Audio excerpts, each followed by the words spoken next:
Olá, amigos. Hoje vamos falar de um tema muito complexo, muito profundo, e espero aqui dar um breve resumo e dar bases para quem quiser se aprofundar melhor no tema.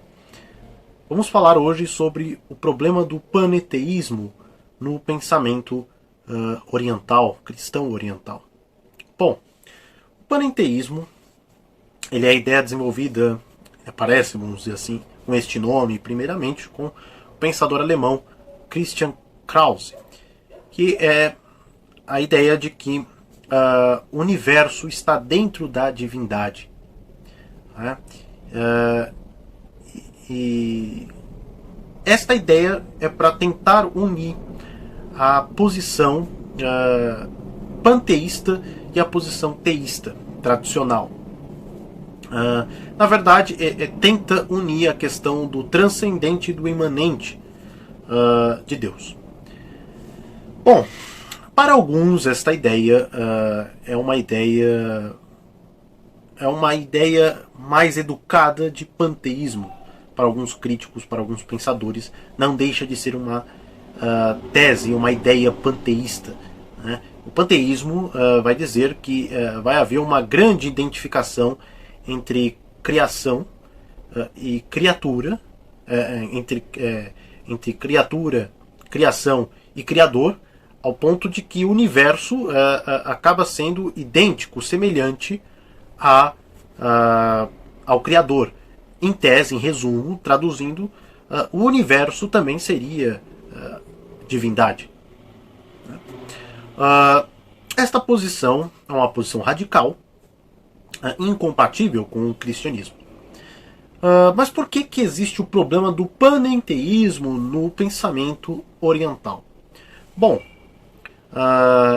é sabido pela tradição capadócia, desde a tradição oriental, né, desde os padres capadócios principalmente, e reafirmado, ratificado em São Gregório Palamas, que em Deus há duas realidades. A realidade da essência incognoscível, inacessível, e a realidade das energias, estas acessíveis, conhecidas. Bom, e nestas duas realidades também há uma ideia de harmonização, de harmonia entre transcendente e imanente, que as pessoas conhecem como imanente. Né? A divindade que se relaciona com a criação, com a criatura. Bom, devido a isso e devido aos postulados que vão se desenvolvendo na teologia oriental, culminando com São Gregório Palamas, essa ideia, né, da energia, né, do Deus que se faz acessível, né, e essa enfatização que há na teologia oriental de sempre se enfatizar a presença de Deus em nós, né, principalmente a questão da espiritualidade também, a questão do nous, a questão do interior do homem, né, e no homem, né, no interior do homem que encontramos a Deus, e Deus está presente na realidade, na criação, no universo, não como um agente estranho, exterior, né, que está fora lá controlando os pauzinhos, controlando a engrenagem do mundo, do universo, mas realmente participando do universo dentro dele. Algumas pessoas acabam tendo muitas pessoas críticas de fora acabam tendo esta posição de julgar o Oriente como defendendo uma posição panenteísta. E também muitos pensadores orientais acabaram caindo nesta definição do Krause de panenteísmo. E uma coisa é bem interessante, porque o Krause também vai falar que mesmo o universo estando em sua totalidade, estando dentro da divindade, né, e vice-versa, a divindade transcenderia o universo. Então acaba sendo que uma posição muito semelhante aparentemente com a posição oriental, capadócia, palamita.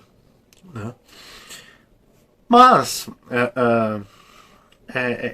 e aí também alguns pensadores de vertente, de mentalidade ortodoxa, influência ortodoxa, acabarão caindo também neste caminho complexo do panenteísmo, né?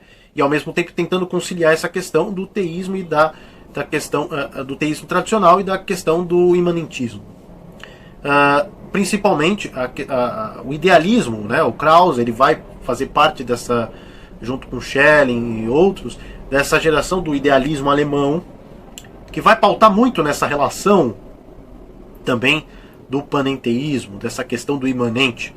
E muitos pensadores russos, no final ali, já no século XVIII até começo do século XX, cairão também nesta questão complexa, né? Então você pode ver Bulgakov, né, influenciado por esse idealismo, porque a corrente eslavófila ela vai ter, mesmo ela sendo uma ideia, uma filosofia, um modo de pensar que vai se pautar muito no nacionalismo do pensamento russo, contra as intervenções dos pensamentos estrangeiros, especialmente ocidentais.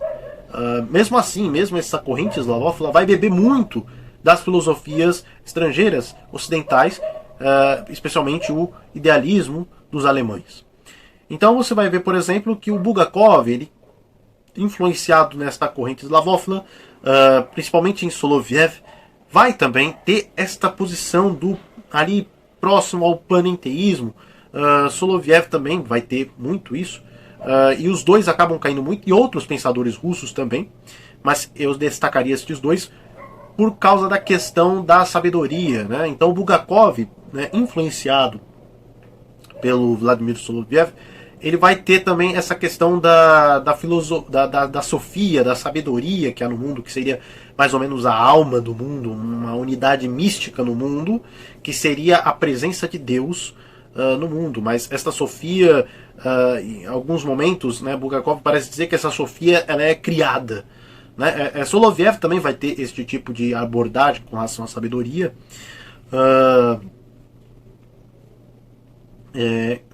Principalmente por experiências que o Soloviev descreve como experiências pessoais que ele tem desde a infância com esta questão da sabedoria.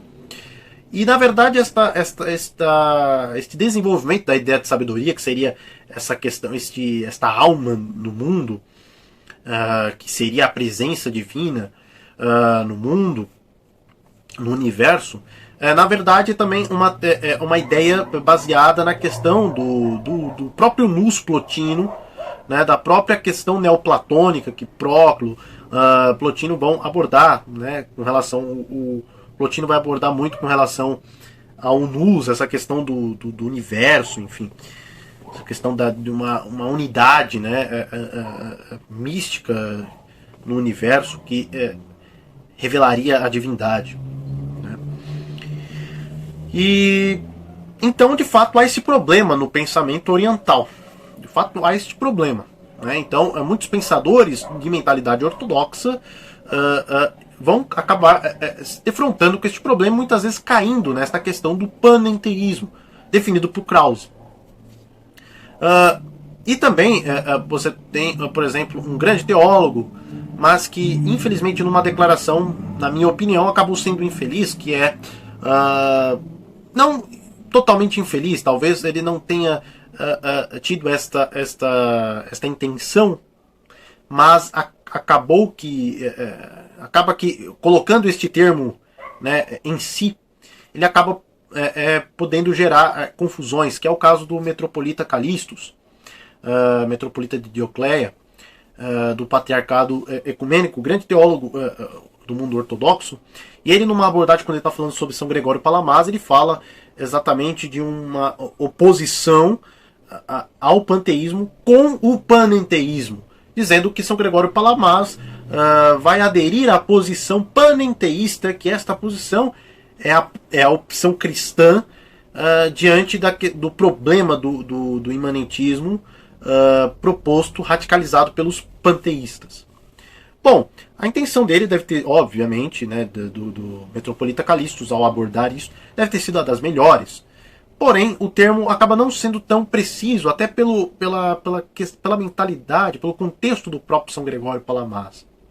Porque São Gregório Palamares, em sua teologia, ele vai comentar os santos padres, especialmente os capadócios, São Máximo também, e, na verdade, conforme eu também sempre abordo aqui com vocês nos vídeos desse assunto mais teológico, de espiritualidade, há uma tradição, né, que São Gregório acompanha, São Gregório Palamares acompanha, e esta tradição ela se desenvolve muito pela questão da oposição de termos, que é uma questão natural do apofatismo, né?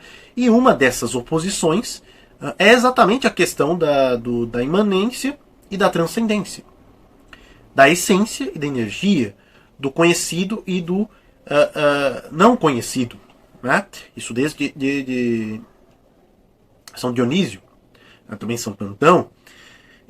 Então, São Gregório Palamares, partindo desta tradição que remonta já a muitos séculos antes dele, ele está inserido numa tradição não de tentar explicar essa questão de tentar fugir do panteísmo, né, e propor o panenteísmo, né, até porque o termo é muito depois dele, mas também, até numa questão de definição, São Gregório não queria fazer isso. São Gregório se pauta exatamente nas tradições desses termos, dos paradoxos presentes na teologia oriental que os santos padres, né, anteriores a ele também irão abordar. Então, a gente pode dizer que São Gregório Palamares, ao falar desta questão da imanência e da transcendência, está querendo abordar exatamente... Está pautado exatamente nos conceitos, no contexto do teandrismo, né, da união hipostática, da encarnação do verbo, a questão do apofatismo, tudo isso dentro do apofatismo. Então ele está pautado exatamente nessa questão do teandrismo divino, né, do teandrismo do Deus que até o Antigo Testamento parecia estar distante da criação, parecia não ser conhecido, e com o Evangelho, com a encarnação do Verbo, passa a ser conhecido, passa a viver entre nós, né? Então, é exatamente neste ponto, e não à toa, São Gregório Palamares vai se desenvolver daí, a questão da teoses, né? Então, tudo isso está pautado numa relação paradoxal, né, do divino, do humano, né, a encarnação do Verbo, a união de duas naturezas que completamente opostas, mas que em Deus se tornam iguais, né, iguais no sentido não que elas vão se confundir, não. Estou querendo dizer na questão de que elas vão se unir, né, e passarão a ser harmônicas com Cristo. Isso que eu quero dizer. Então essa relação paradoxal, a questão da teoses, que é a própria questão do processo da relação entre essência e energia que nós teremos com Deus, que é exatamente o Deus que se aproxima do homem, mas ao mesmo tempo se mantém escondido, se mantém no total mistério, na total inacessibilidade. Então, totalmente inacessível. Então, a tradição palamita, né, vai galgar exatamente, vai pautar exatamente nesta relação paradoxal que é presente na teologia oriental. E esta relação não vai ser diferente na questão do imanente e do transcendente, né? Então toda essa relação ela é simplificada pelo apofatismo. Toda essa questão de termos, né, toda essa questão analógica, nominal, né, retórica, ela é reduzida, ela é aniquilada com o apofatismo. Por isso que o apofatismo é exatamente a negação, o conhecimento através da negação. É a afirmação através da negação. Veja, sempre é essa relação paradoxal. É o conhecimento pelo não conhecimento. E é exatamente por isso que, partindo desse pressuposto apofático, que a teologia oriental vai priorizar a questão da experiência e não da especulação. conhecimento experiencial sobre tudo. Então, por isso, essa questão de São Gregório Palamas é exatamente galgada nessas questões mais simples da teologia, mais simples entre aspas, nas questões que são mais familiares a nós, a encarnação do Verbo, né? O tendrismo divino, né? Com a encarnação do Verbo, a questão da teoses, que é consequência do tendrismo divino. Então tudo isso são em todas estas tradições que São Gregório Palamas vai se pautar. E acredito eu que o melhor caminho para os pensadores, para uma mentalidade oriental, né, é exatamente se afastar destes termos, destas definições advindas da teologia do pensamento ocidental, exatamente para e se manter no básico, né, da teologia, da revelação, dos Santos Padres, exatamente para não termos o risco de cairmos nessas confusões, neste caminho complexo, neste pisar em ovos, que pode ser muitas vezes perigoso, né, para o bom entendimento, para a busca da verdade, né. Então seria isso mais ou menos. Espero que vocês, se tiverem interesse, se aprofundam mais neste tema. É um tema muito complexo, daria um grande debate, daria um seminário, enfim, mas esta não é a minha intenção. Minha intenção é apenas abordar essa questão em resumo, né, e aqueles que quiserem debruçar melhor no assunto poderem se aprofundar aí nesta base que eu abordei aqui, tá bom? Muito obrigado a todos e até mais nas intercessões da Mãe de Deus. Até logo.